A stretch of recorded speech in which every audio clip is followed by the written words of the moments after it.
Réunis le 10 août dernier du côté d'Arusha en Tanzanie, les membres du comité exécutif de la Confédération africaine de football ont communiqué sur leur volonté commune d'organiser très bientôt la Super League africaine de football. Quelles peuvent bien sûr être les implications de l'organisation d'une telle compétition, notamment sur le plan pécunier, quand on sait que l'organisation d'une telle compétition nécessite d'énormes moyens financiers.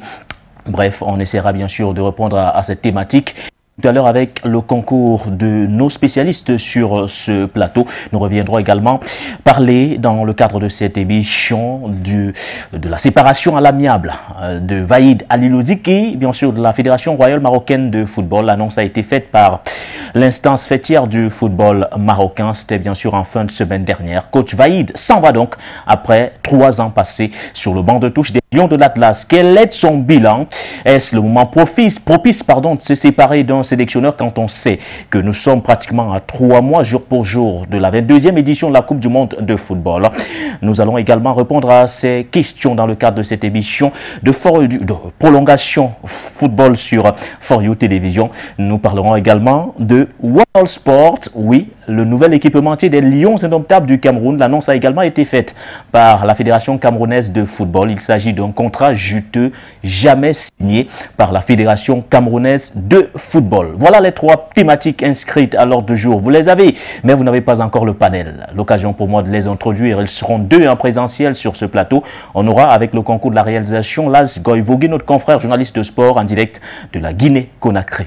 Bon après-midi, Zobel Apollinaire. Bon après-midi à vous, Baudelaire Guéné. C'est un réel plaisir que de retrouver le plateau de prolongation. Donc, ça fait plusieurs mois déjà que je ne suis pas passé par ici. Merci de l'invitation que vous m'offrez et d'être là cet après-midi pour parler de sport, pour parler surtout de l'actualité sportive brûlante de l'heure. Mais je profiterai également de l'occasion pour saluer tous les Bassa Batimpo qui sont également à l'écoute ou alors qui regardent cette émission avec cette situation un peu complexe actuellement au sein de la Dynamo de Douala. Vous savez que depuis le 7 mai dernier, après donc que le Conseil des sages est porté à la tête du club, la présidente Audrey Ngoyetna, épouse de Chico, et bien 4 mois après, ce n'est plus le parfait amour entre les 2 entités, c'est-à-dire la présidence et même le Conseil des sages, le comité exécutif aussi, sinon le bureau exécutif. Donc ça va dans tous les sens aujourd'hui. Quel est le souci réellement? Oui, le souci c'est qu'en fait, on reproche à la présidente un peu quelques dérapages en termes de management du club. On dit qu'elle n'écoute pas beaucoup ceux avec qui elle travaille, notamment le bureau exécutif. Elle n'est pas soumise au Conseil des sages. Pourtant, c'est ce conseil qui l'a porté à cette haute responsabilité. Donc aujourd'hui, c'est véritablement la guerre. Au sein de la Dynamo de Douala. La présidente a d'ailleurs organisé une conférence de presse, c'était mercredi dernier, pour revenir un peu sur les raisons, sinon ce qui a pu envenimer la situation au point aujourd'hui. Toutes les parties se regardent en chien de défaillance, mais rappelons que on est déjà à la veille de la prochaine saison sportive et on se tourne. Au moment où le club Dynamo sera en train de se préparer, on est encore en train d'entendre des bruits de bottes et de casseroles. Donc c'est un peu compliqué actuellement au sein de la Dynamo Club de Douala, mais le souhait, le vœu le plus cher, c'est que la paix y revienne. En tout cas, c'est également le vœu, c'est ce qu'on peut d'ailleurs souhaiter à ce club, parce que c'est l'un des clubs mythiques quand même de la région du littoral en général. Le deuxième invité sur le plateau, c'est bien sûr Achille Sarr, un visage connu que vous avez côtoyé ces derniers jours sur ces mêmes antennes. Bon après-midi Achille. Bon après-midi Baudelaire, bon après-midi à Zobel et bon après-midi à tous nos téléspectateurs. Pour revenir un peu à l'actualité que Zobel a partagée avec nous, sur la Dynamo, je suis vraiment écœuré d'entendre ce genre de commentaires, sachant que la Dynamo sort de très très loin. Ça fait plus de 5 ans, la Dynamo est toujours en train de se tirer, se bagarrer comme ça. Moi j'ai un petit frère qui a joué dans la Dynamo il y a 3 ans. il vivait avec moi. C'était de la galère totale. C'était pas évident. Oui, c'était pas évident. Bon, je me suis dit, avec la nouvelle direction, je me disais que la Dynamo sortait de l'auberge, mais je suis surpris d'entendre ce que... D'où ma question, est-ce que ce n'est pas le comité de sages qui est vraiment un problème à la Dynamo? Parce que le même comité de sages a tiré sur l'ancien président. Oui, justement. Parce que ces clubs mythiques, Zobel, ce qu'on ne dit pas assez, c'est que c'est souvent difficile de faire sans les comités de sages. Il y a la Dynamo, il y a également l'Union sportive de Douala, où je pense qu'il y a également un comité de sages. Oui, dirigé par M. Ngassa Hapi, oui, effectivement. Donc, mais disons que, est-ce que c'est le conseil des sages qui a un problème? Je ne le pense pas réellement. Que ce soit d'un côté comme de l'autre, je pense qu'il y a un problème d'ego. Personne ne veut se laisser marcher dessus. Personne. Or, lors de l'Assemblée générale du 7 mai dernier, il a clairement été défini les prérogatives du Conseil des sages, qui a tout de même un regard obligatoire sur la gestion du comité, sur l'action même du bureau exécutif dirigé par la présidente. Mais aujourd'hui, c'est comme si la présidente, au regard de sa fortune, parce que on est allé la chercher, comme il le disait tout à l'heure, Achille, comme Achille le rappelait tout à l'heure, pendant plusieurs années, Dynamo Club de Douala était presque sans financement. À l'époque de Isaac Sincotte, il a passé 6 ans à la tête de la Dynamo, c'était très compliqué. Donc, il a été question d'aller chercher en fait quelqu'un qui pourrait porter le club financièrement parlant, et Madame Autré Ngoyetna est donc venue et par consensus. C'est pas comme si elle s'est autoproclamée, non, puisque je me souviens qu'on a couvert justement l'Assemblée générale élective. Donc, on a convenu que c'est elle aujourd'hui qui a la carrure, d'ailleurs la posture pour être à la tête de la Dynamo, compte tenu de son portefeuille assez lourd quand même. Mais vous savez aussi, quand on a un portefeuille assez lourd, on n'est pas toujours, on n'est pas tendre, sinon on ne veut pas se laisser manipuler. Elle avait dit qu'elle n'est pas, elle est un électron libre qui ne se fera pas manipuler, qui ne sera pas donc aujourd'hui. Mais on pense qu'avec le Conseil des sages, quel qu'en soit le problème, parce que ce sont eux, ces gens-là, qui ont porté cette dame à la tête de la Dynamo, et il faut véritablement que les partis s'asseyent. Mais sauf que vendredi passé, il y a une rencontre qui a été organisée entre le Conseil des sages et la présidente, mais la présidente n'est pas venue. Et c'est encore compliqué davantage. Au lieu d'apaiser les tensions, on a plutôt l'impression que les choses se compliquent de plus en plus. En tout cas, on reste bien sûr attentif à l'évolution de la situation au sein de la Dynamo Club de Douala, un club mythique qu'on aimerait tous revoir en première division, parce qu'il faut le dire, le club évolue actuellement en deuxième division, au même titre que le Léopard Sportif de Douala et bien d'autres clubs mythiques de la ville de Douala. Voilà donc, mesdames, messieurs, planter ainsi le décor avec bien sûr les différents panélistes. On rappelle que nous serons rejoints dans un laps de temps par Lance Gaïvogui qui sera en direct avec nous de la Guinée-Conakry. On prend bien sûr ce premier élément qui plante le décor sur la première thématique. Il s'agit bien sûr de l'annonce faite par la Confédération africaine de football, celle relative au lancement dans les tout prochains jours de la Super Ligue africaine de football. L'annonce a été faite, c'était le 10 août dernier du côté d'Arusha en Tanzanie. Voici l'essentiel à retenir. Selon les premières indications, la Super Ligue africaine sera la compétition la plus suivie et la plus lucrative du continent, avec une dotation de 100 millions de dollars. L'initiative portée par le président de la Confédération africaine de football, Patrice Motsepe, est en outre révolutionnaire. Pour sa première édition, cette compétition réunira les 24 meilleurs clubs du continent avec une coquette somme de 2,5 millions de dollars chacun en guise de prime de préparation. De quoi saliver, rien qu'à l'évocation de ces montants qui donnent tout simplement du tournis. D'après les signaux d'Arusha en Tanzanie, les 24 clubs participants seront repartis en 3 pôles composés de 8 formations. Une pôle d'Afrique du Nord, une pôle d'Afrique centrale et de l'Ouest et une pôle Afrique du Sud et de l'Est. Les 8 équipes de chaque groupe s'affronteront en match aller-retour et chacune disputera donc 14 matchs durant cette première phase. À l'issue de cette phase de groupe, les 25 meilleurs de chaque pôle et le meilleur 6e, tout groupe confondu, prendront part à la phase à élimination directe à partir des 8e de finale qui marqueront la fin de la répartition géographique. La Confédération africaine de football, de son côté, par l'organisation de cette compétition, compte également tirer profit au moment où elle vient d'enregistrer des pertes à hauteur de 50 millions de dollars lors de l'exercice 2020-2021. L'initiative est donc vraisemblablement motivée par la volonté de renflouer les caisses de la CAF, décidément en perte de vitesse. Pour ce faire, Patrice Motsepe peut compter sur des sponsors et partenaires commerciaux de choix déjà intéressés à coller leur image à la compétition. Aussi, la Confédération africaine de football peut s'appuyer sur le soutien de la Fédération internationale de football association par le biais de son président Gianni Infantino.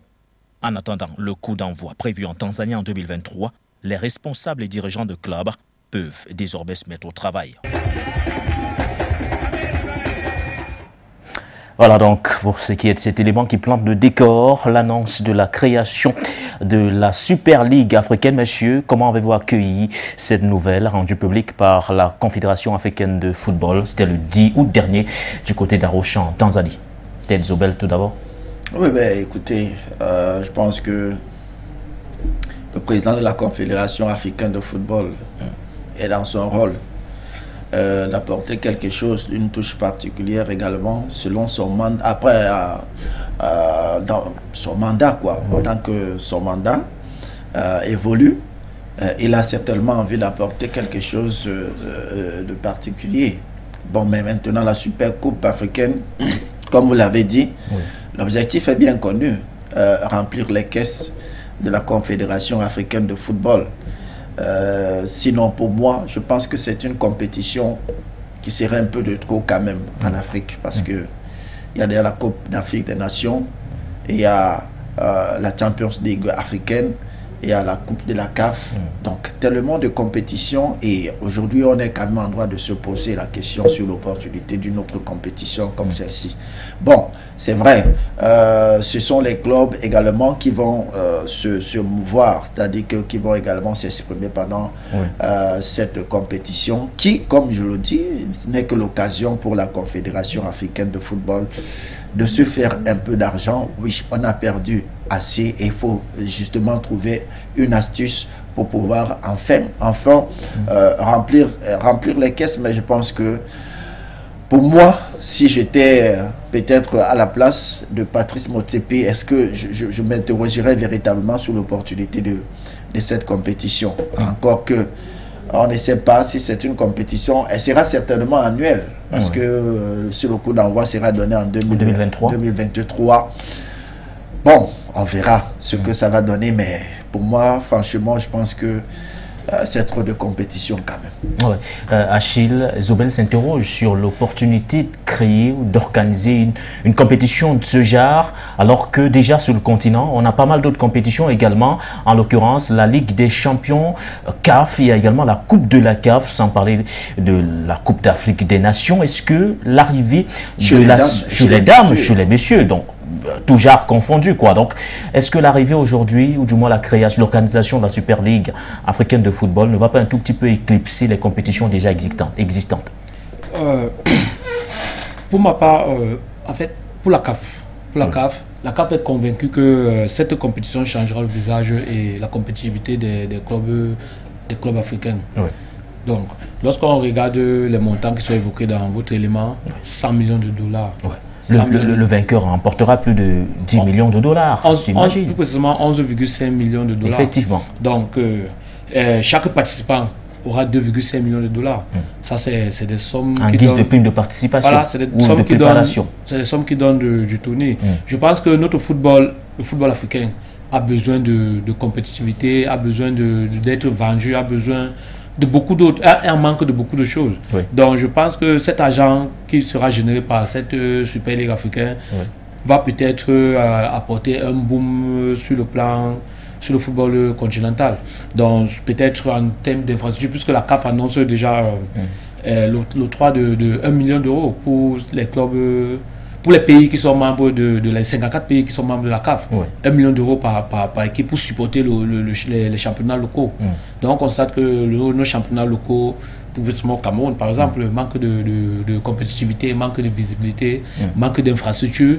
Et notre président de la fédération est sur un projet de construction, de multiplier les stades de proximité dans le pays. Ouais. Donc je crois que c'est un agent qui va faire du bien à nos fédérations. C'est quoi? Il faut exclusivement désormais se focaliser sur l'aspect financier pour justifier si on reste sur l'aspect de cette compétition qui est la Super Ligue africaine. Oui, je reste encore sur l'aspect financier. C'est une compétition qui va booster le football africain. C'est une compétition qui va booster les infrastructures peut-être sur le plan africain. Parce que ça sera une compétition qui sera vendue. C'est une compétition qui aura des grands revenus. On parle de montants fous. C'est une compétition qui va se jouer chaque année, sur 10 mois. Donc, chaque année, il y a 1 million de dollars qui va entrer dans les fédérations, dans les caisses des fédérations pour pouvoir gérer les infrastructures comme ça. Je crois qu'au bout de 5 ans, beaucoup de pays seront déjà quand même auront quand même un minimum en termes de, si cet argent est bien utilisé, auront quand même un minimum en termes d'infrastructures dans les différents pays. Donc pour ma part, je pense que sur le plan financier, c'est du pain béni pour la Confédération africaine. Zobel, l'aspect financier aujourd'hui à lui seul suffit pour justifier l'intérêt ou du moins l'apport d'une telle compétition, notamment pour les clubs et pour les pays africains? Oui, ben, écoutez, l'aspect financier, oui, c'est quelque chose dont on ne pourrait s'en passer. Donc aujourd'hui, que cette compétition fasse rentrer beaucoup d'argent dans les caisses des fédérations, c'est bien. C'est bien parce que les fédérations ou les clubs en ont besoin pour vivre. Mais je dis encore, en réalité pour moi, je pense que l'opportunité d'une telle compétition ne serait pas vraiment, parce que vous avez parlé de 21 clubs, 24 clubs prendront part à chaque pays. On sait que maintenant au niveau, là ce sont les clubs, là ce sont les clubs, mais comme je le dis, il y a une autre compétition comme la Coupe de la CAF. Qu'est-ce qu'on recherche véritablement en réalité? La compétitivité. Est-ce que les deux autres compétitions qui sont organisées comme la Coupe de la CAF ou alors la Champions League africaine ne suffisent véritablement pas pour mettre les clubs en compétition? C'est pour te relancer parce que selon la communication de Patrice Motsepe, qui est d'ailleurs le président de la Confédération africaine de football, l'organisation de cette compétition-là vise notamment à accroître la compétitivité des clubs du continent africain face notamment aux clubs du continent européen et d'autres continents d'ailleurs. Donc il y a également cette volonté manifeste, celle aujourd'hui d'accroître la compétitivité et surtout le prestige des clubs du continent. Oui, oui, bon, ben écoutez, le prestige, la compétitivité, bon, ça c'est, je ne veux pas dire que ce sont des vains mots, parce qu'aujourd'hui quand même, sur le plan africain, quoi qu'il en soit, on connaît à travers la Coupe de la CAF et la Champions League africaine quels sont ces clubs aujourd'hui dans les différents pays qui sont compétitifs. Bon, maintenant, le trop plein des autres pays, c'est vrai que ça va permettre aussi à certains pays, à certains clubs d'autres pays de pouvoir avoir une certaine visibilité. Parce que en ce qui concerne la Confédération, la Coupe de la CAF ou encore la Champions League africaine, c'est un peu limite. C'est un peu trié sur le volet. Mais maintenant, si on veut véritablement rendre cette compétition ou alors les autres clubs d'autres pays un peu visibles, 24 clubs quand même, bon, ça va faire combien par pays? C'est incroyable. C'est incroyable quand même les montants fous qui sont avancés. Non mais écoutez, les montants, oui d'accord, on est d'accord que les montants, je l'ai dit, c'est quelque chose d'appréciable. Mais est-ce que véritablement ça va profiter à ces clubs ou alors ça va profiter à la Confédération africaine de football? Il est toujours important, c'est vrai que la CAF ne peut pas organiser une compétition pour perdre. Il faut vraiment que la compétition puisse générer des revenus financiers. Mais maintenant, au niveau des clubs, moi je me dis vraiment, on pouvait encore laisser. On pouvait encore laisser et de voir, c'est vrai que la CAN a déjà une véritable assise, la Coupe d'Afrique des Nations. D'ailleurs, le Cameroun qui a été salué dans l'organisation de la Coupe d'Afrique des Nations 2021. Et maintenant, Il y a la CAN aussi féminine qui vient de s'achever au Maroc. Donc, tellement de compétitions. C'est quoi, il fallait plutôt mieux restructurer la Ligue des Champions ou encore la Coupe de la CAF afin de... Effectivement, parce que là-bas, au niveau de la Champions League africaine aussi, il y a de la compétitivité. Ce ne sont pas tous les clubs qui... Avec le WAP qui est actuellement champion d'Afrique. Moi, je pense que la Ligue des champions africaine a monté ses limites. Oui. La Ligue des champions africains a monté ses limites. Ça, c'est une compétition. Je ne sais pas où les montants, cet argent viendra. Vous voyez. Mais on comprend qu'il y aura forcément des gros partenaires qui vont arriver. Il y aura des gros partenaires. Et qui dit gros partenaire dit visibilité. Oui. Qui dit visibilité dit exposition.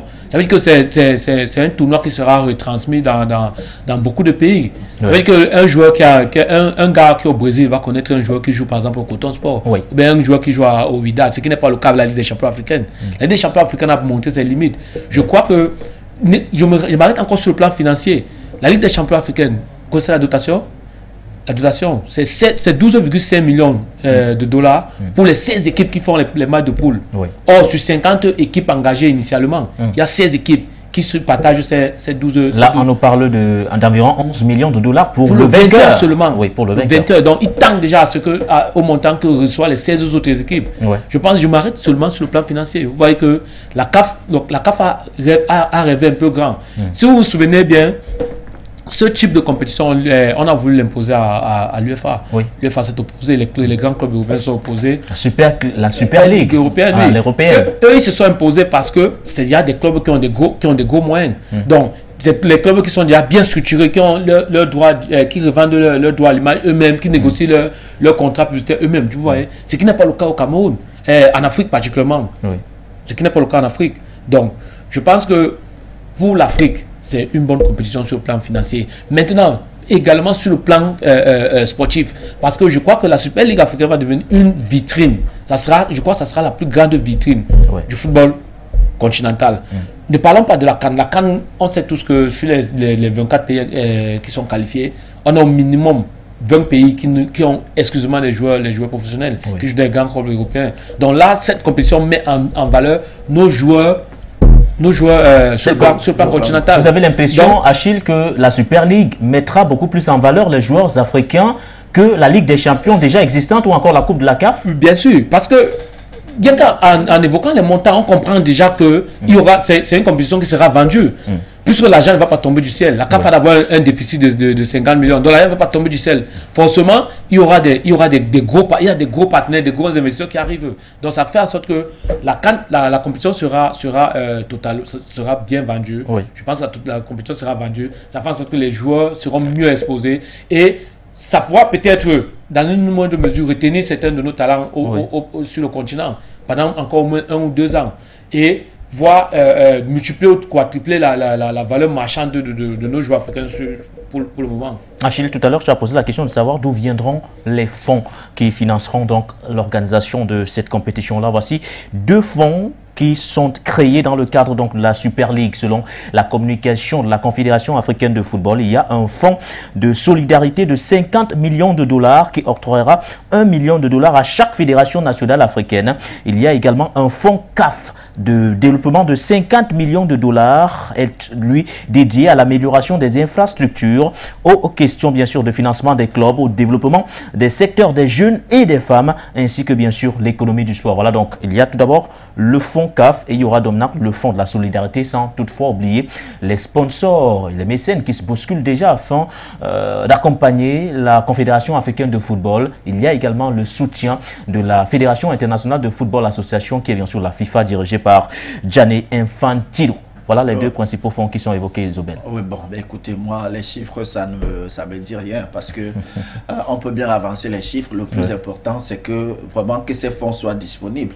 Et vous avez dit, surtout le soutien de la Fédération internationale de football association. La on FIFA. comprend aujourd'hui que certainement, c'est une idée aussi de Gianni Infantino qu'il voudrait imposer ou je ne sais pas trop. Bien sûr. Comment peut-on interpréter parce qu'aujourd'hui, il parlait tout à l'heure de l'UEFA, en fait, oui, du côté de l'Europe, où l'idée forcément n'est pas... Parce que vous comprenez aujourd'hui qu'il y a un problème.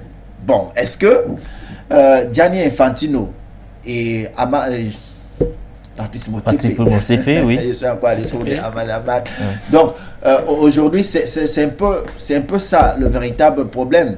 Est-ce que ce qui n'a pas marché en Europe viendra être expérimenté du côté de l'Afrique, surtout avec le soutien de la Fédération internationale de football association? Moi, ça m'amène à me poser un certain nombre de questions. Pour qui véritablement ce sont les grandes lignes, hein. On peut dire oui, il y aura la compétitivité, il y aura ceci, il y aura cela, et c'est pourquoi j'ai dit les montants ronflants et tout cela. Moi, ça ne me dit pratiquement rien du tout.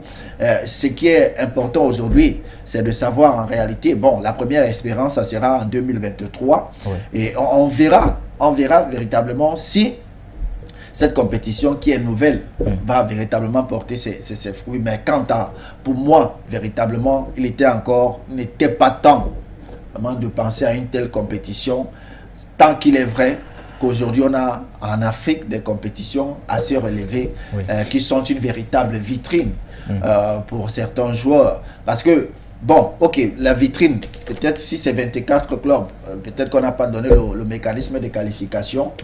Tout à l'heure, je reviendrai sur... en fait, on a juste donné le format de la compétition. Voilà. On n'a pas donné les critères de sélection et autres. On reviendra sur le format. C'est-à-dire parce que si on prend les meilleurs, si on prend les meilleurs dans certains pays, il n'y a aucun doute qu'au Cameroun, par exemple, on pensera forcément à Coton Sport des Garoua. Non, Coton est dedans, on a publié la liste de 24. Voilà. Coton est parti de 24. Le seul représentant africain. Donc vous comprenez qu'aujourd'hui, quelle est la visibilité que cette compétition va encore donner aux joueurs de Coton Sport des Garoua qui se sont déjà illustrés, par exemple, en Coupe de la CAF, en Ligue des Champions et autres. Si, je redis encore. Achille ne semble pas trop emballé, je sais pas trop. La visibilité sera plus grande. Je redis encore. Mais à quoi bon ça sert de ramener tous les jours les mêmes clubs? Parce que le WAC, par exemple, qui est le champion d'Afrique en titre, forcément sera là à la Ligue et autres. C'est-à-dire qu'on ramène sur la scène des clubs déjà existants, forcément des joueurs qui sont déjà connus. Alors que l'objectif est de faire connaître ceux qui ne le sont pas. Maintenant, on choisit. Pourquoi au Cameroun, c'est Coton qu'on a choisi? Pourquoi on n'a pas choisi la Dynamo? Mais parce qu'on parle des meilleurs clubs. Justement, parce qu'on a choisi les clubs les plus structurés. Premièrement, ils se sont basés sur le vécu de ces clubs-là. C'est normal que l'Afrique du Nord, par exemple, ait autant de clubs que l'Afrique subsaharienne. Bien sûr, c'est d'accord. Sur les 12 dernières compétitions, 12 dernières champions africains, les clubs du Nord en ont gagné 10. Les seuls clubs qui ont pu gagner 2, c'est tout puissant Mazembe et Mamelodi Sundowns depuis 2005. Tous les clubs qui ont pu gagner, ce sont les clubs d'Amérique du Nord, d'Afrique du Nord, autant pour moi. Donc, il serait de bon temps que pour une compétition comme celle-là, où on ramène des sponsors, on ramène des grands partenaires, des grands annonceurs, il serait de bon temps qu'on prenne des équipes qui sont d'abord déjà compétitives et des équipes qui sont mieux structurées. On ne va pas prendre une équipe comme Dynamo, on va dire que c'est Dynamo. Demain, on nous dit que Dynamo a le pouvoir récolter des stages et consorts. Parce que là, ce n'est que la CAF qui gagne. Le fait de vouloir à tout prix ramener des clubs déjà connus afin d'attirer les sponsors et les mécènes et autres, ce n'est que la CAF qui gagne. Le footballeur qui évolue, je ne sais pas trop où, en Tanzanie, je ne sais pas, lui, il ne verra forcément pas son intérêt. Il y a un club tanzanien. Oui, je sais qu'il y a des clubs en Tanzanie qui sont beaucoup plus limités. D'où je rejoins Zobel, c'est que la problématique ici, c'est quelle sera la ligne directive de la Champions League. Comment ça va se passer en Ligue des Champions. Maintenant, on se rend compte qu'on va jouer 8 matchs. On est dans une poule de 8 équipes. On va jouer 14 matchs en aller-retour. Si on va jusqu'au bout, on joue 21 matchs au maximum. 21 matchs. Maintenant, on va jouer 21 matchs en Super Coupe de la Ligue. Combien de matchs en Ligue des Champions? Combien de matchs sur le plan local? Donc on se rend compte que on se rend compte peut-être que sur le plan local, le championnat local, peut-être le club peut en partir sur le plan local. Or, on sait tous que c'est le championnat local qui nous donne la renommée ou la notoriété qu'on peut avoir sur le plan. Je crois que les championnats, bon, sur certains, en autre mois, d'autres, je crois que tous les championnats quand même sont déjà bouclés. Par exemple, actuellement, le championnat. Mais à la reprise, justement, c'est pour ça, parce qu'il faut aussi penser à ça. La reprise, c'est en septembre. Oui, pour le championnat camerounais, je vais dire. Donc maintenant, Coton Sport des Garoua. En octobre. Bon, en octobre, après, il y aura une prise. Il y aura un break après la Coupe du Monde. Oui, après la Coupe du Monde. D'accord, mais maintenant, sur le plan physique, effectivement. Oui, la fraîcheur physique. Effectivement. Enchaîner la compétition, jouer la Super League, jouer la Ligue des Champions, compétition, jouer le championnat, la Coupe. Ça sera compliqué. Donc moi, je pense que vraiment... Il y aura les moyens. Il faut étouffer les... Aujourd'hui, les clubs européens font comment? Les clubs européens ont assez de compétition, ils font comment? Les effectifs sont étoffés. Il y aura plus de moyens, il va falloir étoffer les équipes. Il va falloir acheter les joueurs. On ne va pas vous donner 2,5 millions de dollars pour que vous gardez dans vos caisses pour payer vos loyers avec ça. Non. Monsieur, on reste en stand, s'il vous plaît, parce qu'on va également accueillir le troisième invité de cet après-midi. Il s'agit de Lance Goivogi qui me fait signe. Apparemment, il serait déjà en direct. Bon après-midi, Lance.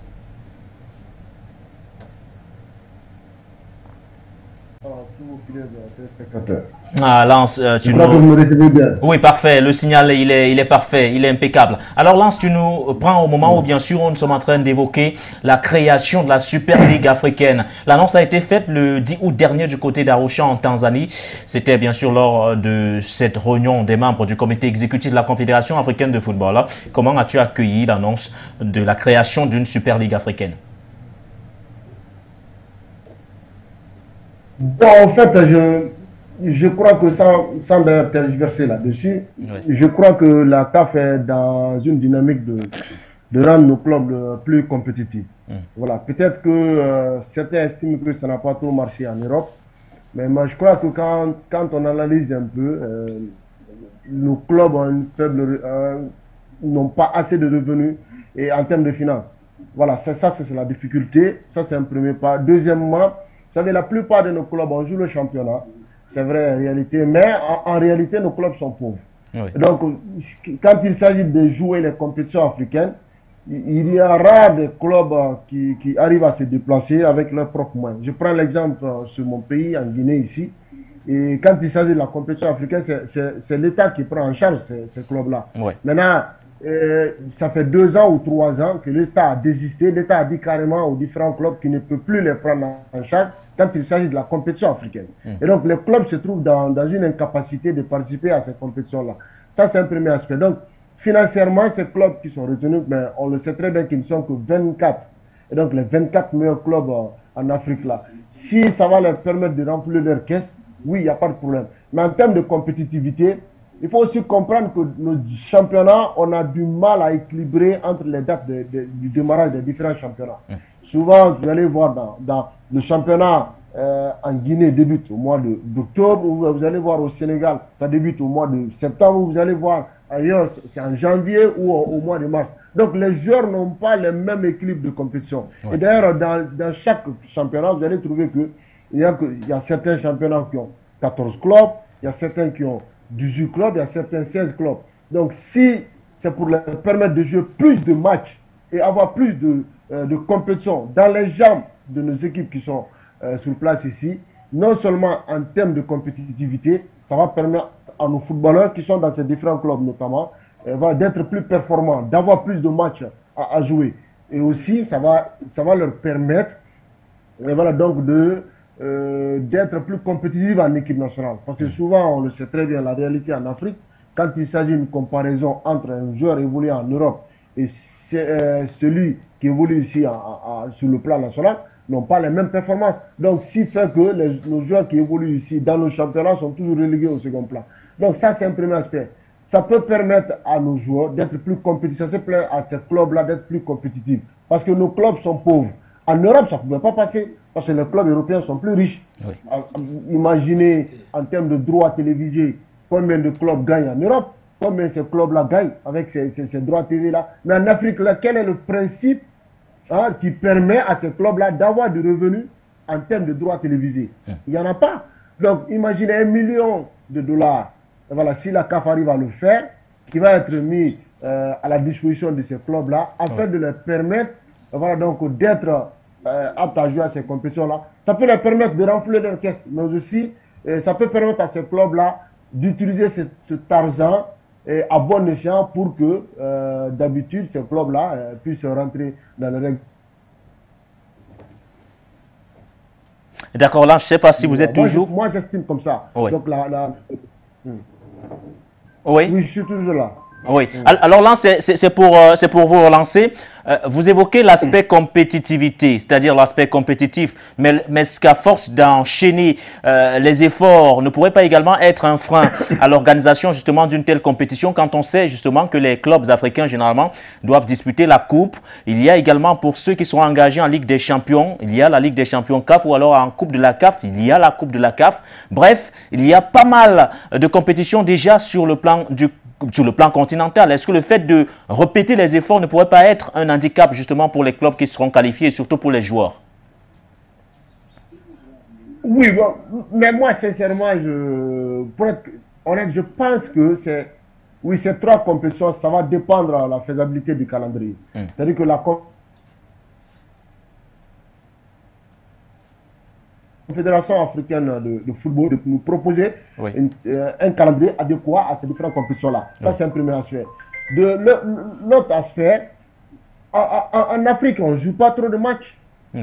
Nos championnats, ça ne joue pas trop. Imaginez-nous en Guinée, il n'y a que 14 clubs. Les 14 clubs, quand tu répartis en journée, ça fait 26 journées. Donc, chaque club a droit à jouer 25 matchs, 26 matchs. Et donc, si tu prends en termes de ratio, contrairement en Europe, tu vas voir que les clubs européens, c'est 38 matchs minimum par saison. Et donc, ça veut dire que le taux de matchs dans les différents championnats ici, c'est minime. Et donc, si nos clubs, qui sont quand même supposés grands, voilà, parce que quand on prend ces clubs-là, on parle là de Simba, on parle là de Coton Sport de Garoua, on parle là du Oré Athletic Club de Conakry, on parle là d'Al-Ahly d'Égypte, voilà. Ça va permettre non seulement à ces clubs-là, parce que la plupart de ces clubs-là recrutent des internationaux. Et ces internationaux ont besoin d'avoir plus de matchs en JAN, d'être plus actifs, d'être plus compétitifs en équipe nationale, par exemple. Maintenant, si il faut se limiter qu'en championnat et en Coupe de la CAF, alors qu'on sait que dans les clubs, la réalité même en Afrique, ici, il y a certains clubs qui jouent la Ligue des Champions ou la Coupe de la CAF, préfèrent se limiter au premier tour parce qu'ils n'ont pas non seulement le moyen d'enchaîner, d'aller plus loin dans ces compétitions-là. Parce que c'est dit tout simplement, est-ce qu'on peut continuer avec nos maigres moyens si l'État ne nous prend pas en charge? Je prends l'année dernière un club malien qui est venu de nulle part en deuxième division, qui a joué la Coupe de la CAF, le Binga FC. Mais malheureusement, qui s'est retrouvé jusqu'au second tour, même jouer les phases de poule contre le Zesco de la Zambie. Malheureusement, ils ont été éliminés. Mais ils faisaient leur voyage par voiture. Parce que la chance pour eux, ils étaient affrontés avec des équipes de la sous-région, le Libéria, le Sénégal, la Côte d'Ivoire. Maintenant, ils se déplaçaient en bus. Maintenant, s'il s'agit d'aller jouer en Afrique du Sud, ça fait combien de dépenses pour aller jouer en Afrique du Sud? C'est énorme. Donc, les clubs-là n'ont pas suffisamment de moyens. Moi, j'aurais préféré que, parce que la CAF a non seulement pour un premier temps à lancer ces compétitions, c'est pour non seulement permettre à ces clubs-là d'être autonomes, d'être beaucoup plus riches. Parce que 1 million dans les caisses, $1 million dans les caisses d'un club sur le continent africain, moi je pense bien que c'est énorme. Maintenant, voici, comme vous l'avez posé la question en termes de compétitivité. Imaginez un championnat où il y a 16 clubs, où tu dois jouer minimum 28 matchs par saison, ou 29 matchs par année. Tu joues la compétition africaine. Tu as minimum, comme vous l'avez dit, et les calculs, tu as minimum 10 matchs, ou 16 matchs dans les jambes. Voilà, ça va permettre, non seulement en termes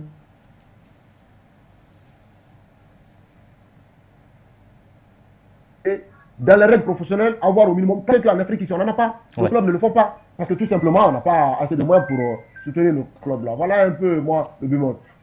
Moi, je pense bien qu'en termes de compétitivité, oui, si la CAF arrive à nous sortir un calendrier adéquat pour ces différentes compétitions-là, ça peut nous permettre, ça peut permettre à ces clubs-là d'être plus compétitifs.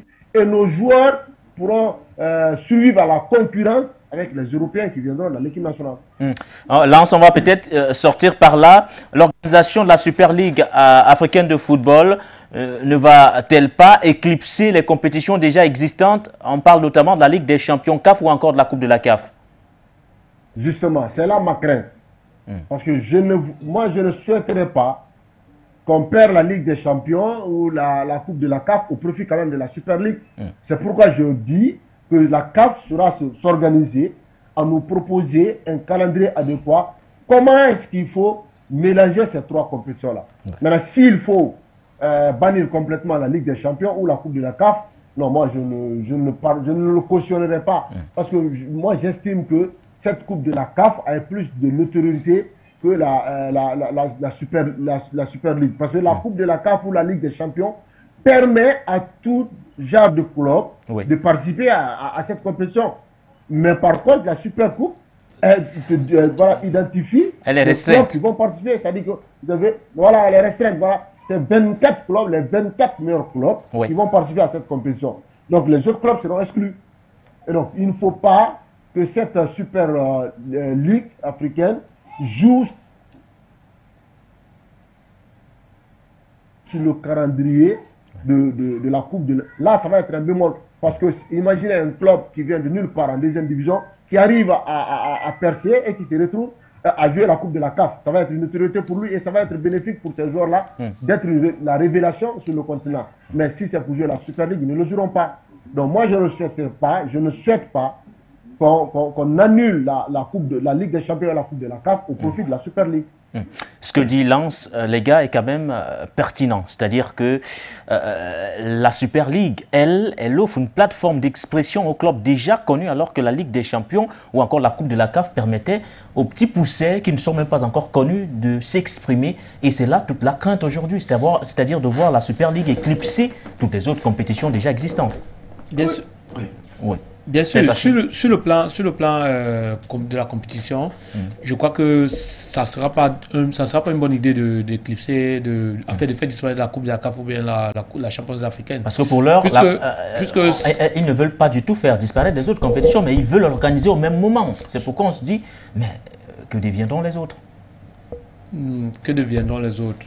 La CAF a développé son programme, mais la CAF n'a pas donné trop de détails sur comment est-ce que la compétition va se dérouler. Oui. Donc je crois que avec les détails, on aura meilleure analyse. Oui, Zobel, oui, mais c'est pourquoi je parlais de cafouillage tout à l'heure, parce que vraiment, on est encore en train de... Bon, la CAF, la CAF et la Champions League ne sont pas des compétitions expérimentales. C'est vrai qu'elles ont déjà fait un beau parcours jusqu'ici, mais je pense vraiment qu'il fallait encore davantage un peu accentuer un peu. Pourquoi pas relever la cagnotte, comme il le disait tout à l'heure. Peut-être qu'au niveau de la Champions League, ce n'est pas une grosse cagnotte. Peut-être qu'au niveau de la Coupe de la CAF, mais peut-être revoir encore la cagnotte de ces deux compétitions à la hausse. Et de voir maintenant pour ce qui est de la Super League. Bon, c'est une compétition qui pouvait vraiment, pour moi, je ne vois on pouvait s'en passer. Oui, on pouvait pour le moment, vraiment, on pouvait s'en passer et se concentrer véritablement sur les autres compétitions majeures. En fait, je vois Achille qui veut rebondir de l'autre côté. Non, en fait, je me souviens de l'émission il y a 2 semaines où j'avais dit que la CAF aujourd'hui manque de personnalité. Où je disais que la CAF se laisse manipuler par la FIFA. La CAF fait le copinage avec la FIFA. Ça, c'est une compétition qui a été refusée en Europe. Mais les gars ont dit que non. Comme vous avez refusé à Ballon, on va expérimenter. C'est une compétition qui va apporter sur le plan financier. Qui va beaucoup aider les clubs. Voilà, beaucoup. Ça va beaucoup apporter. Mais maintenant, j'espère que les comités exécutifs de la CAF seront assez intelligents pour pouvoir mieux manager ces compétitions, pour que l'une ne joue pas sur l'autre. Ça sera compliqué. En tout cas, très compliqué. On s'en tient là pour l'heure. En attendant, bien sûr, de voir la matérialisation de l'organisation, bien sûr, d'une pareille compétition, en espérant, bien sûr, que la Ligue des Champions CAF et la Coupe de la CAF ne perdront pas de leur prestige. Ce sont des compétitions qui nous tiennent à cœur. On s'en tient à ce niveau, peut-être. Il paraît que, selon le président de la CAF, la finale de la Super Ligue africaine sera la première édition. Ça sera un peu comme un événement de Super Bowl.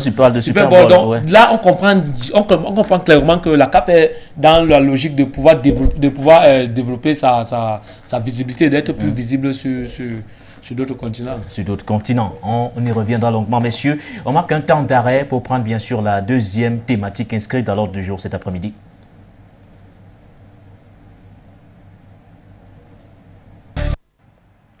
Voilà, donc, si vous nous rejoignez à l'instant, vous êtes bien sur For You Télévision. C'est votre programme hebdomadaire sur cette même chaîne de télévision. Il s'agit bien sûr de Prolongation Football.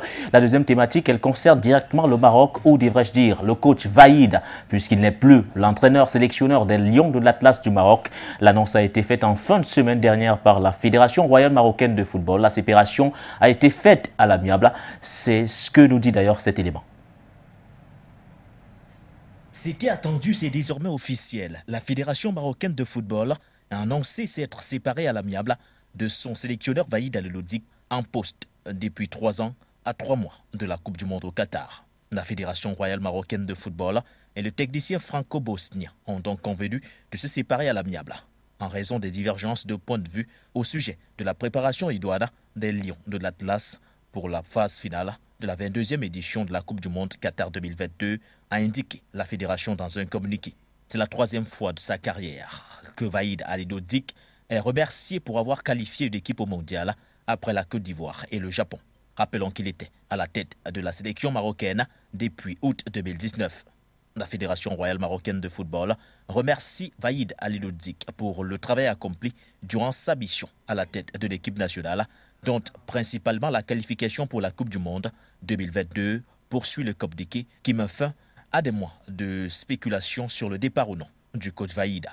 Ce dernier souhaite à son tour plein succès au 11 national dans l'avenir.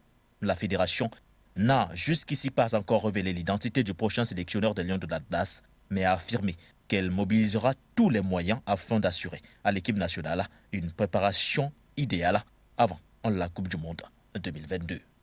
La Coupe du Monde, c'est dans 3 mois. Le Maroc qui est donc sans sélectionneur. Alors, Lance, on s'interroge. Le coach Vaïd Al-Lodzik est-il en train de payer son intransigeance concernant bien sûr des joueurs tels que Hakim Ziyech ou encore Mazraoui?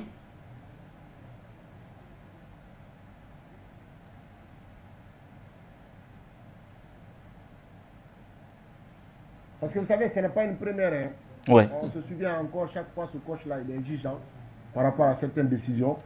Mais en ce qui concerne Hakim Ziyech, je crois que des coachs comme Al-Lodzik ne peuvent pas quand même se permettre donc d'être aussi ridiculisé par un footballeur quand il sait qu'il a quand même coaché des joueurs comme Didier Drogba, j'ai envie de dire, avec la Côte d'Ivoire ou d'autres footballeurs plus capés, donc avec le Paris Saint-Germain. Mais vous savez, en réalité, c'est ce bémol en Afrique ici.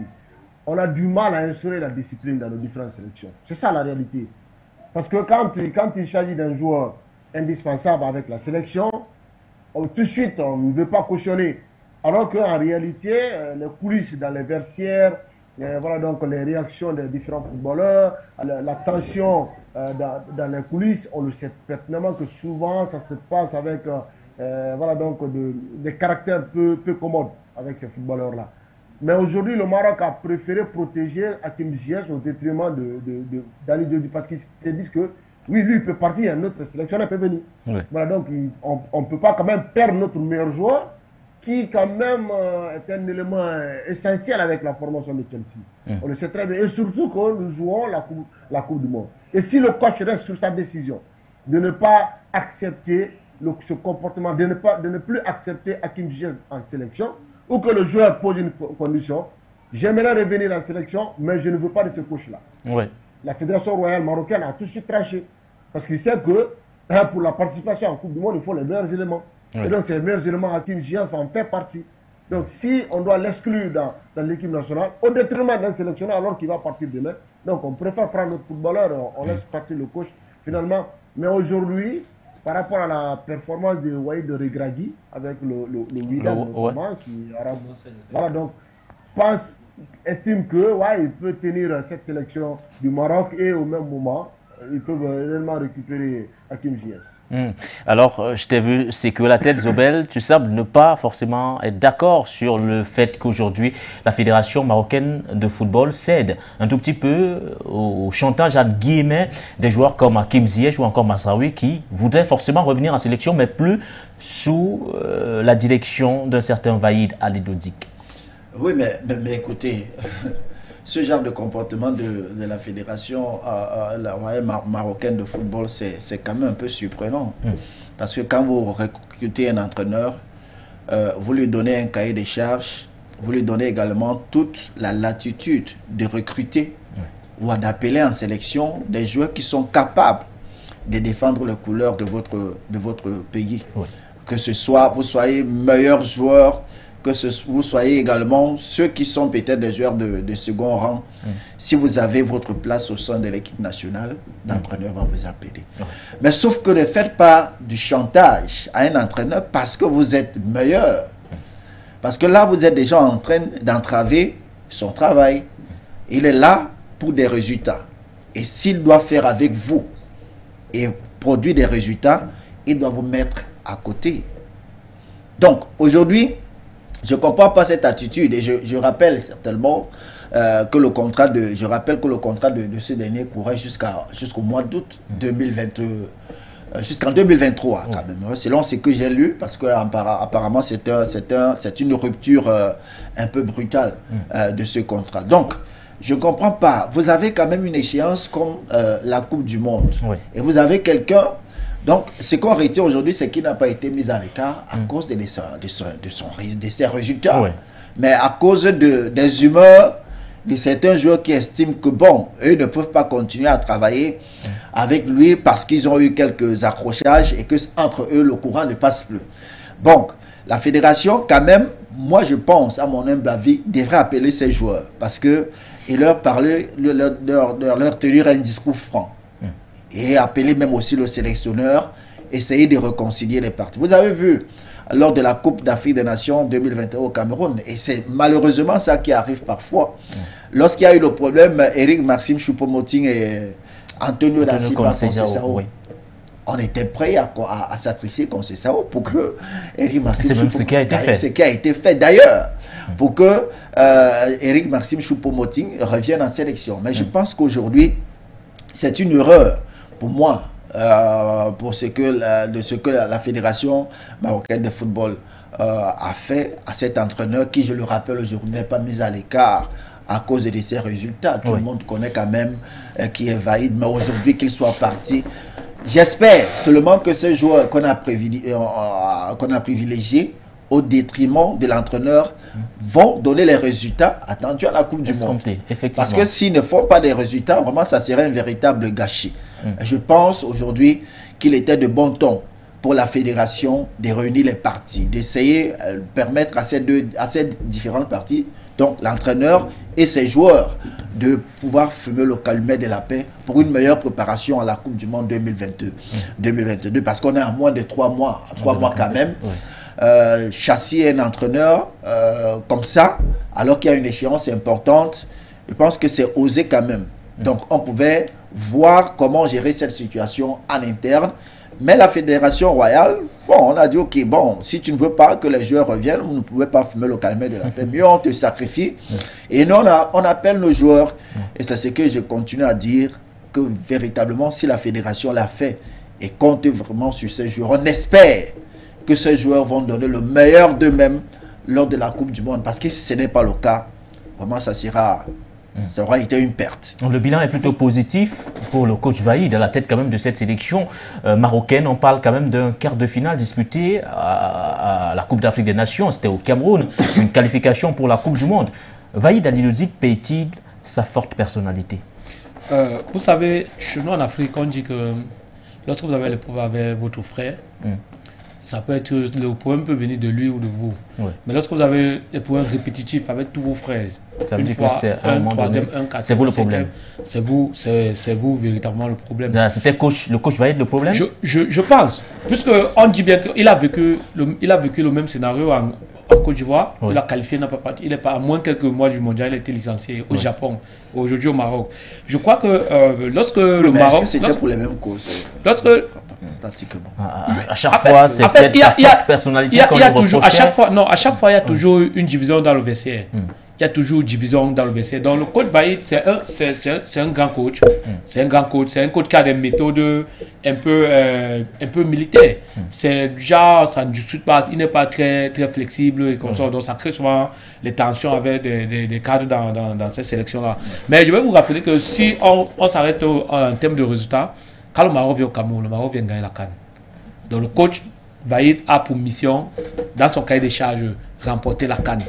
On a tous vu quand, le déploiement du Maroc au Cameroun, quand ils sont venus, ils sont enfermés dans leur bulle, donc ils étaient focus, ils venaient gagner la CAN. Donc ne pas gagner la CAN, ça a déjà été, ne pas se mettre à dos les cadres et venir au Cameroun, faire sortir en quart de finale, alors que le Maroc a une équipe qui peut aller au bout de cette compétition. Sachant qu'il a laissé les cadres, déjà c'était un problème. Maintenant, je pense que la Fédération royale marocaine ne l'a pas limogé parce que il y avait les matchs de qualification. Ils n'ont pas pris le risque comme nous on a fait. Il y avait les matchs de qualification, il y avait le match de barrage qui venait très rapidement, en moins de 2 mois. Donc, Dieu merci, il a qualifié le Maroc. Ça a un peu essayé de calmer ça a essayé un peu de diviser, ça a divisé l'opinion. Il y a des coins qui étaient dit que non, laissons il va au mondial, d'autres disaient non, il faut qu'on enlève les consoles, il faut qu'on ramène nos joueurs.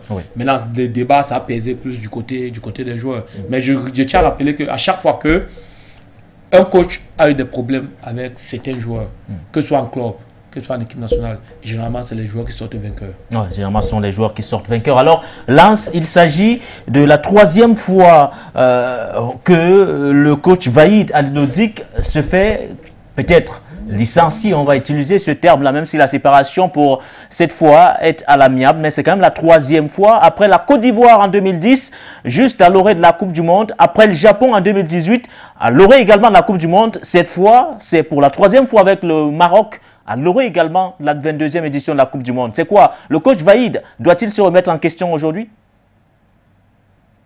Bon, se remettre en question, je ne crois pas, parce que c'est toujours sa façon de faire. Peut-être qu'il n'a jamais eu la chance de participer. Mais je crois que l'entraîneur a un caractère qui fait de lui aujourd'hui qu'il est chaque fois réprimé quand il s'agit des résultats.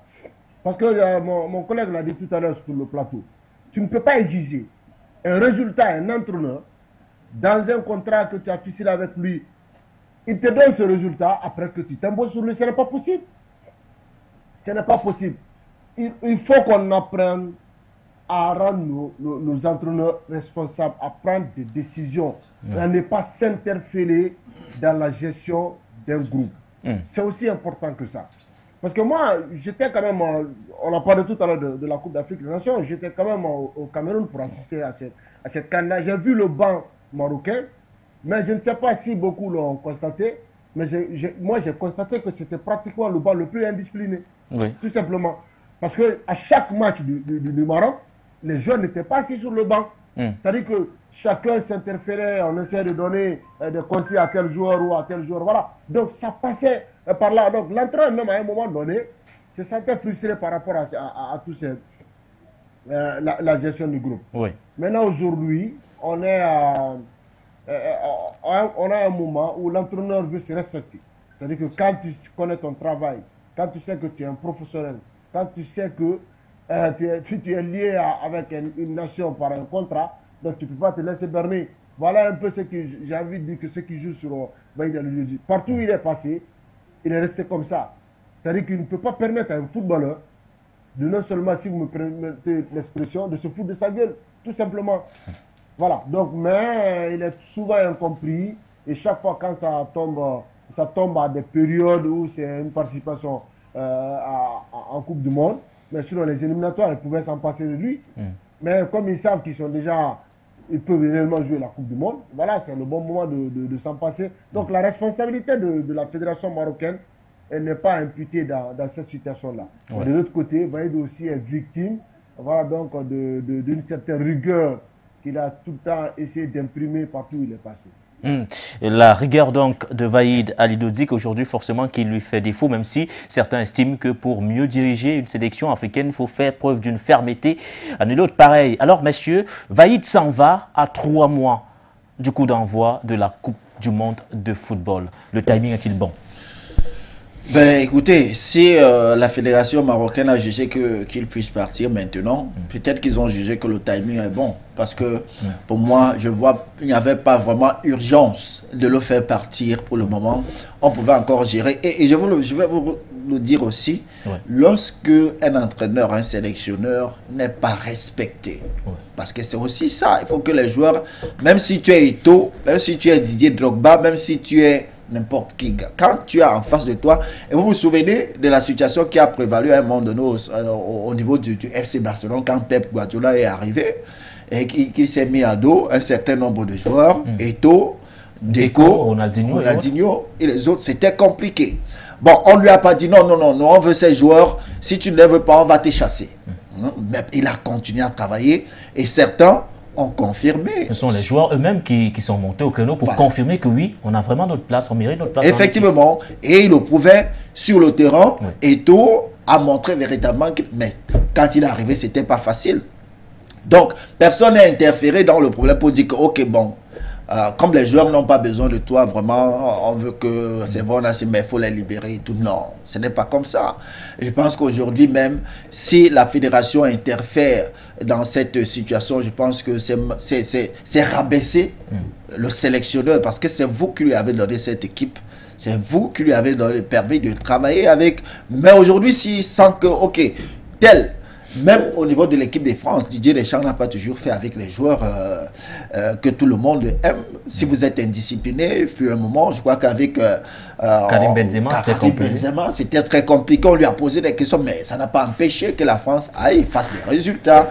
Donc aujourd'hui, je dis bien, si on a préféré sacrifier le coach pour les joueurs, je ne dirais pas que c'est une erreur. Ils ont leur raison. La fédération et le président de la fédération a ses raisons.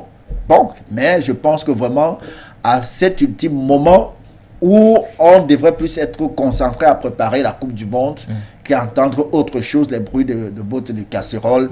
Vraiment, on serait plus concentré en cela maintenant. Mais je pense que vous aussi, on ne peut pas vous donner une responsabilité. Les joueurs vous manquent de respect, quel que soit ce qui s'est passé entre vous. Vous sentez plutôt que la fédération, donc votre patron, celui qui vous a recruté, n'est pas de votre côté. Il y a même d'abord eu des rumeurs parce que quand ça a commencé, le coach lui-même a failli libérer le plancher, mais sauf qu'après il s'est ravisé. Et les choses, on a pensé que la paix, justement avec les résultats, la qualification pour la Coupe du Monde et tout, on a pensé que ok, la calmie était revenue, mais que non, la fédération a jugé que les joueurs qui ne sont pas aujourd'hui en odeur de sainteté avec le coach doivent revenir en sélection. Mais bon, c'est leur choix.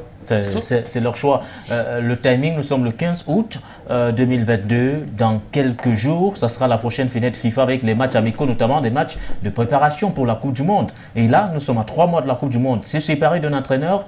À ce moment-là, qu'est-ce qui est recherché exactement par la Fédération royale marocaine de football? Oui, sauf que cette année Coupe du Monde est une année atypique. Généralement, on a joué la Coupe du Monde au mois de juin. Ici, on va jouer en novembre, décembre. Et il n'y a pas assez... La différence avec les années précédentes, c'est qu'il n'y a pas assez de temps pour les matchs de préparation. Donc, on n'a qu'une seule fenêtre, la fenêtre de septembre, où je crois le Maroc a bloqué, a bloqué 2 matchs amicaux. Deux matchs je ne me rappelle pas bien des adversaires, mais c'est des adversaires de haut calibre. Le timing n'est vraiment pas bien. Le timing n'est pas bon. Le timing n'est pas bon. C'est trop rapproché, en fait. C'est trop rapproché. Je pense que s'ils avaient voulu se séparer de Vahid, ils l'auraient fait depuis avant même la fenêtre de juin pour permettre au nouvel entraîneur de mieux s'acquérir du groupe, de mieux connaître son groupe et pouvoir organiser son travail. Mais sauf que il se dit que le président, en fait, le futur entraîneur de la sélection marocaine, c'est... serait Walid. Oui, ça en fait, serait Walid. Selon certaines sources d'informations. Walid Raghi, qui a d'officiel encore. J'ai même entendu, on a parlé de Laurent Blanc et tout ça. Non, c'est en fait Walid est le favori. Confirmé. Il est le favori parce que non seulement c'est lui qui a gagné la dernière Ligue des Champions avec le Wydad, il a été le meilleur entraîneur lors des Kafawat. Et en fait, au Maroc, on préconise un certain nombre, en fait, on impose un certain nombre de joueurs locaux dans la sélection, ce que Vahid ne faisait pas trop. Or, on sait que Raghi a déjà une parfaite maîtrise du football local. Voilà, et il a une certaine assise avec le Wydad qui a été champion, qui a gagné la Ligue des Champions, qui a été champion, qui a gagné le championnat, qui a gagné la Coupe du Roi. Coupe du Maroc. La Coupe du Roi, la Coupe du Maroc. Donc, du coup, il a déjà quand même une certaine assise. Donc, il peut s'appuyer sur un certain nombre de joueurs et ajouter peut-être quelques internationaux et faire un bon mélange. Alors, ils se disent peut-être que avec lui, ça peut aller. Alors Lens, se séparer d'un entraîneur à 3 mois de la compétition, on ne sait pas du tout ce qui est recherché, mais est-ce que le timing, lui, il est bon? Si oui, quel serait le bon profil aujourd'hui pour succéder au coach Vahid Adedodik? Peut-être que la Fédération royale marocaine a une solution par rapport à ça, hein, mais sinon, vous le savez très bien, quand il s'agit de préparer une Coupe du Monde, ce n'est pas chose aisée. Mais je crois que déjà, il a donné une équipe au Maroc, il a déjà un noyau, il a un effectif qu'il a déjà bâti. Un peu, le process sélectionneur peut avoir la tâche facile, c'est-à-dire se servir de cet effectif afin de tirer le meilleur profil possible des footballeurs-là. Donc, ils ont estimé dans les tuyaux, ça s'est dit, Walid Regragui, qui pourrait être à la tête de cette sélection, parce que nous sommes à 3 mois. Peut-être qu'il peut prendre les relais voilà, donc, avec l'équipe nationale et qu'on puisse aller très loin dans cette compétition. Parce que vous savez très bien que le Maroc, chaque participation, ne fait qu'une simple figuration. En 2018, ça a été le cas. Mais je crois que pour tirer le profit, ça va être plus facile au sélectionneur qui viendra prendre la tête de cette équipe-là. Parce que vous avez non seulement l'équipe qui a joué la Coupe d'Afrique des Nations et certains qui sont venus se rajouter là-dessus et peut-être à faire d'autres découvertes afin de trouver une équipe compétitive en 2-3 mois, en 2 mois et finalement être prêt pour la compétition. Je crois que c'est possible avec un entraîneur local. Un entraîneur local, Walid, messieurs, vous validez Walid Regragui pour succéder donc au coach Vahid Adedodik. Voilà, pour l'heure, rien d'officiel. On préfère rester mesuré sur cette information. Rien n'a encore filtré de la part, bien sûr, de la Fédération royale marocaine de football. Nous voici donc parvenus au terme de cette deuxième thématique. On prend la troisième, celle relative, bien sûr, au nouvel équipementier des Lions indomptables du Cameroun. Le nom avancé est celui, bien sûr, de One All Sport. Il s'agit d'un équipementier jusqu'ici qui faisait ses preuves dans le domaine de la mécanique, c'est-à-dire des sports de l'automobile. On parle notamment de la Formule 1 et autres. Mais cette fois donc, la fédération camerounaise de football a donc jeté son dévolu sur ce nouvel équipementier-là, messieurs. Peut-être d'abord sur le plateau, le choix de One All Sport est-il justifié au regard de la communication de la Fédération camerounaise de football? Zobel.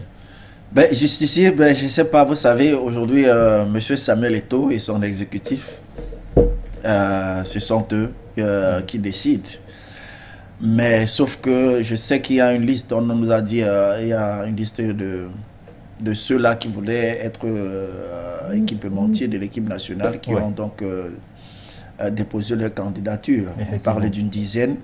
Et qu'il y a une short list, sauf que sur la short list qu'on nous a donnée, il y avait Puma, Nike et Adidas.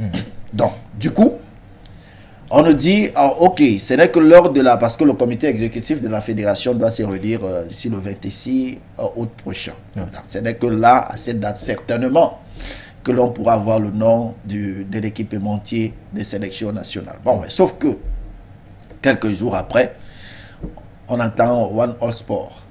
Et tout le monde commence à s'interroger. Il sort d'où? C'est quoi cet équipementier? Bon, donc aujourd'hui, c'est le choix de la fédération, c'est le choix de M. Samuel Eto'o et de son exécutif. Ce qui est important, c'est qu'il était également nécessaire de se séparer du coq sportif. Coq sportif qui n'était plus véritablement accepté au niveau de la fédération et le contrat a été donc rompu. Donc il était de bon ton de trouver un nouvel équipementier. Sauf que One All Sport, vous voyez même prononcer le nom, c'est un peu compliqué parce qu'on n'est pas très habitué à ce sport. Surtout dans le milieu du football. Oui, surtout dans le milieu du football, on a habitué à Nike, Puma et le reste. Même donc, le coq sportif le coq connu dans le football. Le coq sportif, bon, oui, on l'a connu avec l'équipe de France. Maintenant, avec le Cameroun, après, maintenant, c'est du passé. Je ne dirais pas grand-chose sur le nouvel équipementier des sélections nationales. Je pense tout simplement que M. Eto'o et son exécutif qui ont décidé de s'attacher des services de cet équipementier ont jugé la nécessité, le pour et le contre. Mais surtout en termes de revenus, certainement c'est ce qui aura motivé Eto'o à porter le choix sur cet équipementier. Certainement d'autres proposaient moins. Parce qu'en termes de revenus financiers quand même, on parle de 7 milliards 200 millions qui seront versés par an par le nouvel équipementier des Lions indomptables du Cameroun ou alors des sélections nationales. Et sans compter d'autres avantages mis à la disposition des équipements, voilà, au niveau des supporters et autres. Donc, un bus ultra moderne et autres. Voilà, je pense que vraiment, si on a misé sur ce, si on a accepté, c'est qu'il n'y avait pas mieux. Notre proposition. Ça, c'est la lecture que je peux faire. Mais sinon, One All Sport, bon, d'accord. En tout cas, on reste quand même à l'affût de tout ce qui pourrait filtrer de ce côté. Alors, la fédération a fait une communication là-dessus. La FECAFOOT nous fait savoir qu'il s'agit du contrat le plus juteux jamais signé ou jamais passé entre la FECAFOOT et un équipementier. Bien sûr. Lorsque j'ai appris que c'est One All Sport qui était l'équipementier du Cameroun, j'ai sauté du ciel, j'étais surpris, je tombais de nuit, je me disais One All Sport. Ça sortait d'où? Moi, particulièrement, je n'avais jamais entendu parler. Mais après, je me suis ressaisi, j'ai dit, oh, attention, si c'est M. Samuel Eto'o qui est devant, il est gage de confiance. Au vu de son patriotisme, on sait tous qu'il ne peut pas accepter un contrat qui va nuire à l'image de son pays. Et au vu du projet lancé, le projet de la FECAFOOT, on sait que la FECAFOOT est dans un besoin urgent et de beaucoup d'argent. Donc j'ai compris une fois que forcément c'était le contrat du siècle. C'était forcément le contrat du siècle. Et lorsque j'ai un peu fait mes recherches sur One All Sport, j'ai compris pourquoi monsieur Samuel Eto'o a choisi. Quand on révélait tes recherches exactement sur le nouvel équipementier. Non, quand je me suis rendu déjà compte que cet équipementier avait pour partenaire Lamborghini, la Jaguar Racing. Quand on dit Lamborghini, nous tous on sait. C'est que voiture de marque, voiture de luxe, c'est beaucoup d'argent. Et ça, je vois qu'il a été dans non, il a été à la Formule 1. Donc il a été équipementier, il représentait certaines écuries en Formule 1. Et on sait tous que la Formule 1, c'est une compétition. En fait, c'est un sport qui brasse énormément de milliards. Donc, on se rend compte que cet équipementier rejoint un peu Total qui est entré dans le football africain, tout le monde ne s'attendait pas. On sait tous que Total a été également en Formule 1. Donc Total était partenaire de la Formule 1 jusqu'à un certain nombre d'années, où il a eu un désaccord avec le président. Total, équipementier. Total. Oui, mais Total est sponsor. En fait, je sais qu'ils étaient sponsors. Ils n'étaient pas équipementiers, ils étaient sponsors. Mais ils ont eu un problème avec le président de la FIA.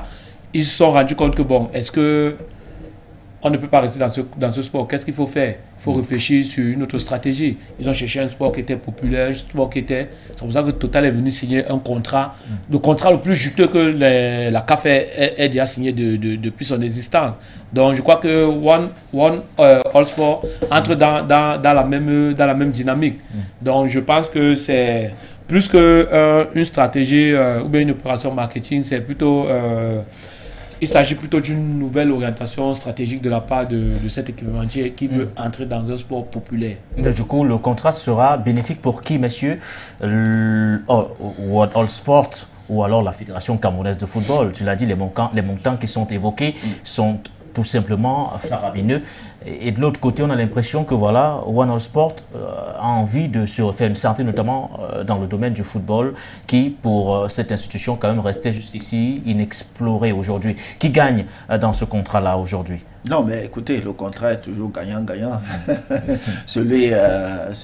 Les deux parties doivent gagner dans le contrat. S'il est aujourd'hui reconnu que One All Sport va verser beaucoup d'argent au Cameroun, c'est qu'en retour, il y a son image aussi qui doit être désormais, parce que le label Lion Indomptable, c'est un label qui vend beaucoup. Et que vous soyez équipementier des Lions Indomptables, c'est pas pour rien que beaucoup de firmes se bousculent autour des Lions Indomptables du Cameroun. Donc, je pense que la visibilité, oui, c'était encore bien connu au niveau de la Formule 1.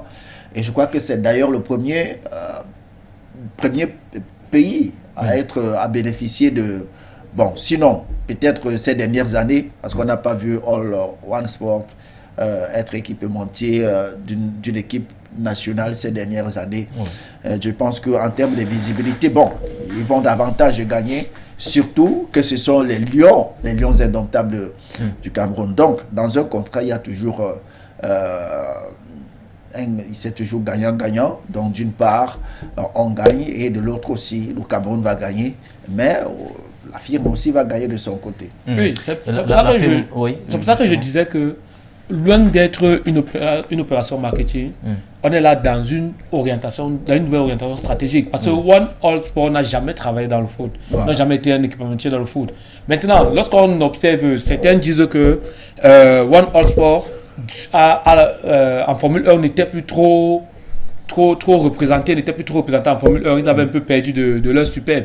Donc, sur leur plateforme digitale, sur Twitter, et comme ça fait depuis 4 ans, ils n'ont rien.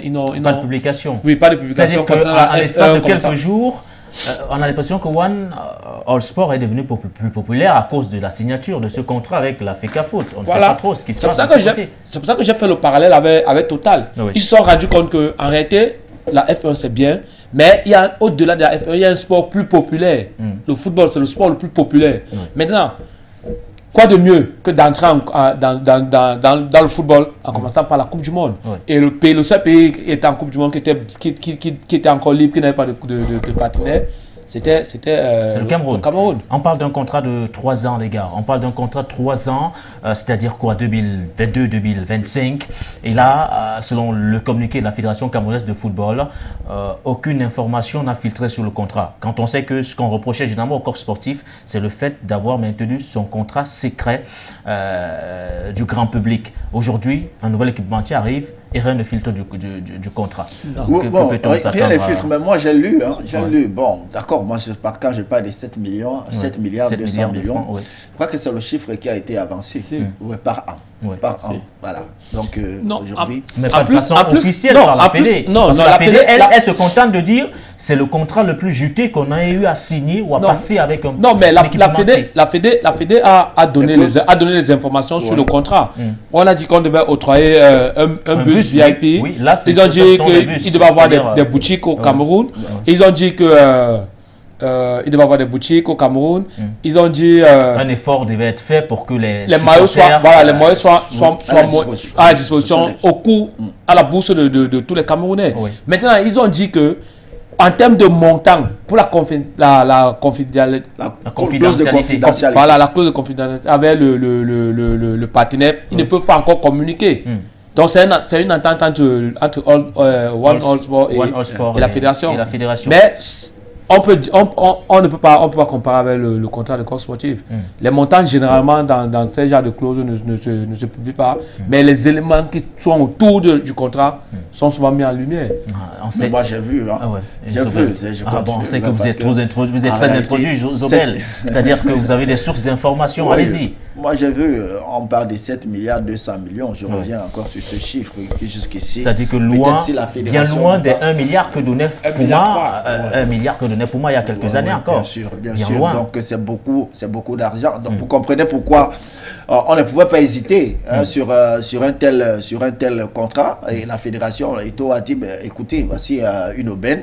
On ne peut pas laisser passer cette opportunité. Donc aujourd'hui, on peut reprocher à Eto'o peut-être d'avoir signé avec un partenaire, un équipementier inconnu, mais en tout cas en termes de revenus, c'est une assiette assez considérable quand même, et avec tous les avantages, bus, autres, gadgets et autres qui pourront être à la disposition. C'est la Coupe du Monde, donc il va falloir vendre l'image du Cameroun des Lions indomptables et à travers cet équipementier également. Je pense que son image, qui depuis plusieurs années n'est plus vraiment réussie au niveau de la formule de ce sport mécanique dans le football, parce que ça sera aussi une occasion de découvrir. C'est une nouvelle trajectoire qui est en train d'emprunter l'équipementier. Voilà, et de voir. Et on gagnera, ce que ça commence par nous, c'est nous qui commençons. Donc ils entrent dans le football, passant par le Cameroun. Donc la fédération gagnerait à travailler, à se hâter pour que nous soyons toujours les plus grands bénéficiaires de cette nouvelle orientation, de ce nouvel équipementier. Une nouvelle trajectoire donc pour l'équipementier américain One All Sports, forcément également une nouvelle dimension pour les Lions indomptables du Cameroun, toutes sélections confondues, parce qu'ils n'habilleront pas que les Lions indomptables du Cameroun, mais il y aura également des autres sélections. On parle bien des U17, U15, U20 et également en football féminin. Voilà donc un contrat en or que vient donc de décrocher la Fédération camerounaise de football, aujourd'hui dirigée par Samuel Eto'o. Merci à vous, merci les gars d'être passés par ici. Nous sommes arrivés au terme, on n'a pas vu le temps passer. Merci Zobel. Écoutez, c'est la maison, donc chaque fois que vous me sollicitez pour cadre l'émission, je rappelle qu'on a commencé l'aventure ensemble. Effectivement. Aujourd'hui, vous êtes seul à la poursuivre. Et quand on avait pensé à cette émission, justement, c'était question de permettre à ces footeux, ceux amoureux du football, de pouvoir véritablement être informés tous les lundis en ce qui concerne l'actualité footballistique. Donc, que vous soyez là